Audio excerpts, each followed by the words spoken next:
Hello friends, welcome to UGC 5 minutes. Today I am going to discuss on the topic different types of evaluations under teaching aptitude for UGC. There are mainly 8 types of methods of evaluation in the teaching aptitude. The first one is formative evaluation, then summative evaluation, diagnostic evaluation, norm referenced evaluation, criteria referenced evaluation, self assessment, peer assessment, continuous comprehensive evaluation. Let's discuss one by one. First one is formative evaluation. This assessment occurs during the learning process to monitor students' progress.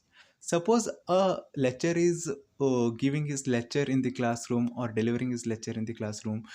Whenever he wanted to know whether students are properly learning or not, he used to ask frequent questions like quizzes to make a interaction with his pupil whether they are learning or not and whether he is teaching good or not, okay, and provide ongoing feedback to improve learning outcomes. So here he can correct his students, okay, and make more clarity in the teaching.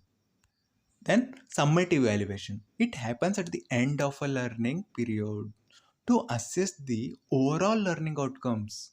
Means whenever a student get into admission in some courses, he will get assessed at the final to give a certificate, okay, typically through tests, exams or assignment. We evaluate first his capabilities, then we assign him a certificate or qualification.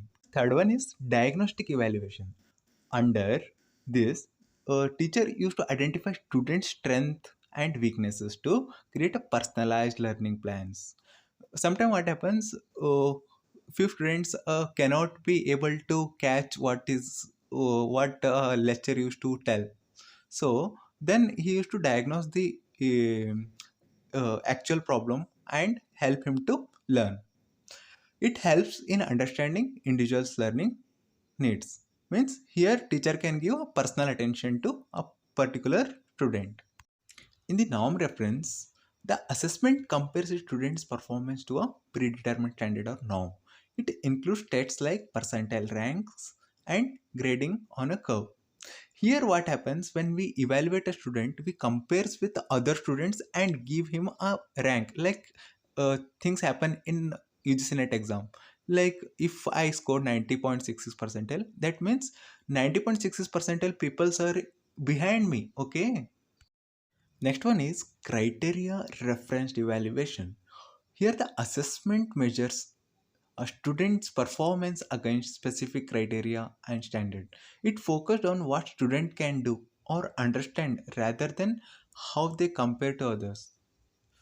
In norm reference, we used to compare with other students, but here he used to attain a specific standard which is set by a particular institute or particular curriculum. Okay, he just have to fulfill that criteria. Next one is continuous and comprehensive evaluation.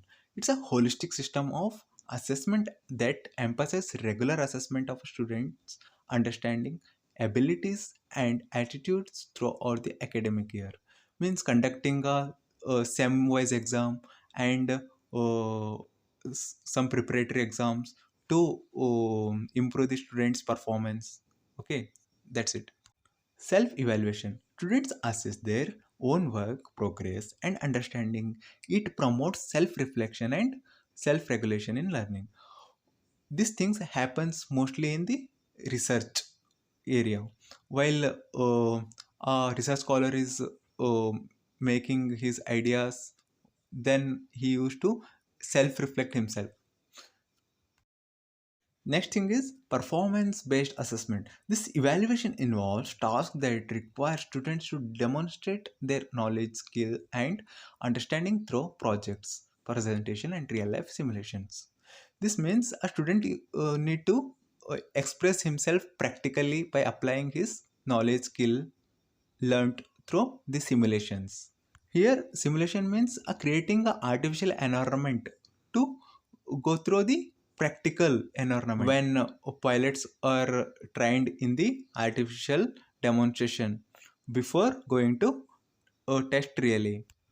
Then, not but not least, authentic assessment emphasizes real world application of knowledge and skills. It could involve tasks that mimic real world situations and problems. As we talked before about simulation, here the simulation is applicable in the real world environment.